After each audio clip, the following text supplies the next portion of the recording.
Welcome back. Narok was supposed to be another political and development tour for President William Ruto. But what happened around Emmanuel Dekir quickly turned to spotlight from development to political tension. As rival groups clashed and several people were reportedly injured, questions began flying across the country. Who is responsible for the growing political hostility? And can Kenya enter 2027 election system without returning to the politics of violence? And just when the dust had barely settled, former Deputy President Gachagua came out with a sharp response. As I leave the country, I've heard the president say that he'll take charge of dealing with goons. I'm very happy because the last time I was in the States when I came back, Murkomen had organized goons to rain terror on me and my supporters here in Nairobi. And now that the president has said that he'll take care of goons in person, I trust now it will be done because he's the president. And if it does not happen, then it means he's the one behind the goons, or he must resign as President of the Republic of Kenya because he has given a commitment to the people of Kenya after goons rain terror in his own meeting. And I don't know why Murkomen did not advise him not to go where goons are. Because the other day he said, once you know they are goons, you shouldn't go there. I think Murkomen has really messed up his boss because he is the appointing authority. He should have advised him that there will be goons in Murwa Dekil, and per his advice, William Ruto should not have gone to Murwa Dekil. President William Ruto visited Emmanuel Dekir in Narok County on Wednesday as part of his development tour. But before and around the presidential visit, rival political camps reportedly clashed in the area.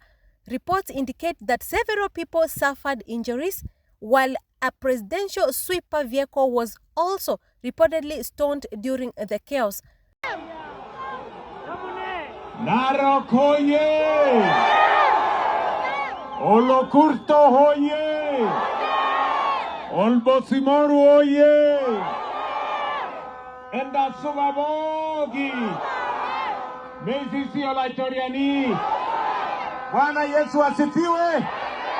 Hebu mnisalimie hewani watu wa Narok, nione. Hey! Ala! Walisema hayawi.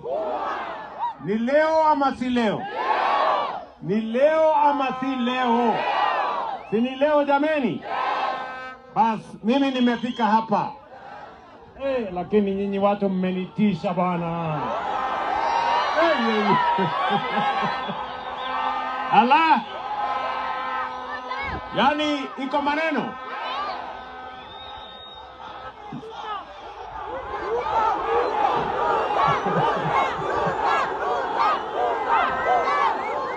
Ndugu zangu watu wa Narok. Nani wacha kusukuma wananchi. Wachana na. Ndugu zangu watu wa Narok. Leo nimefika hapa kwa mara nyingine tena. Nilikuwa hapa mapema mwaka uliopita. Na tulikuja tukaanzisha barabara. Tukakuja tukaanzisha airport. Tukakuja tukasema masoko. Hiyo kazi yote nilikuja nikafanya. Sasa ile barabara ya Ngoswani kwenda Naikara, kwenda mpaka Morijo, kilomita 30 tayari imeshawekwa lami. Airport ile nilikuja kuanzisha hapa Narok. Hiyo airport imebaki miezi miwili tukamilishe, tukuje tupatie nyinyi muendelee. Mimi nimekuja hapa tena kwa sababu nyinyi watu wa Narok North muliniuliza ya kwamba nyinyi munataka hii barabara yenu ya Enengetia kuja hapa Olokurto, kupanda hapa kwenda Olposimoru, iende iungane mpaka ifike kule Nakuru. Sasa sikizeni my friends, nilienda nikawatafutia pesa shilingi bilioni 3. Contractor ndio huyu. Barabara kilomita 59. Sisi tuna. The incident immediately raised concern because Kenya is already entering an heated political period ahead of 2027 general election. But President William Ruto's message from Narok was not one of retaliation. Instead, he called for peace and unity, warning against political violence and saying that leaders should allow residents to benefit from development without hostility and chaos. Congratulations, Mr. President. That is an important message because political competition should never become a reason for ordinary Kenyans to fight one another.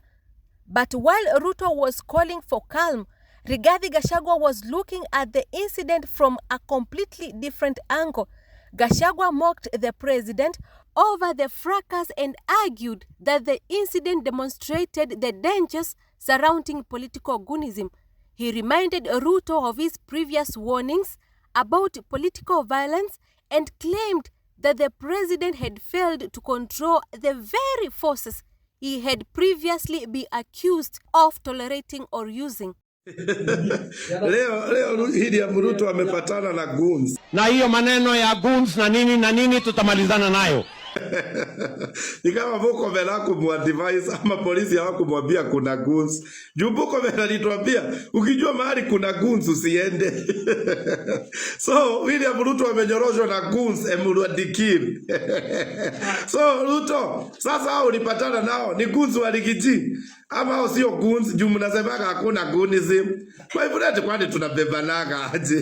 Lakini at least leo umeipatana na wao. Mudu. Kweli. Na ni one time. And this is where the story becomes bigger than just one incident in Narok. It becomes a clash of political narratives. Ruto's message is essentially development, peace, and unity. Gachagua's message is accountability, political freedom, and rejection of intimidations. Both politicians are now positioning themselves before the Kenyan electorate, and Narok has once again become part of that larger political conversation. But here is where we as Kenyans must look beyond politicians. Whether someone supports Ruto, Gachagua, the opposition, or another political movement, violence should never be the prize of political competition. A political rally should be a place where ideas compete and not where ordinary citizens become casualties of political rivalry. Leaders have the microphone, the platform, and the influence. Young people and ordinary citizens should not be used as tools for political confrontation. If Kenya wants a peaceful 2027 election, the conversation must start now. Political leaders should be able to criticize one another strongly without turning supporters against each other. And security agencies must ensure that every Kenyan, whether supporting the government or opposing, can attend the political gathering safely. The Narok incident should therefore serve as a warning to every political leader. Ruto and Gachagua may disagree on almost everything politically, but they have something important in common. Both have anonymous influence over their supporters. And that influence should be used to calm tension, not deepen them. Because at the end of the day, politicians can leave the stage, drive away their vehicles, and continue their political battles. But ordinary Kenyans are the ones who live with the consequences when political disagreement turn violent. This is message to my fellow Kenyans. As the 2027 election approaches, perhaps the strongest political message is a simple one. Compete fiercely, debate passionately, challenge your opponents, but protect the Kenyan people. Narok should not become another chapter in Kenya's history of political confrontation. It should become a reminder that democracy is strongest when people are free to disagree without fear. And perhaps that is the real challenge facing both William Ruto and Rigathi Gachagua.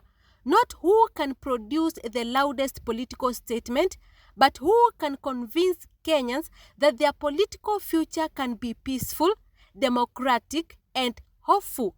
Because Kenya belongs to all of us, not to Ruto, not to Gachagua, not to any political party.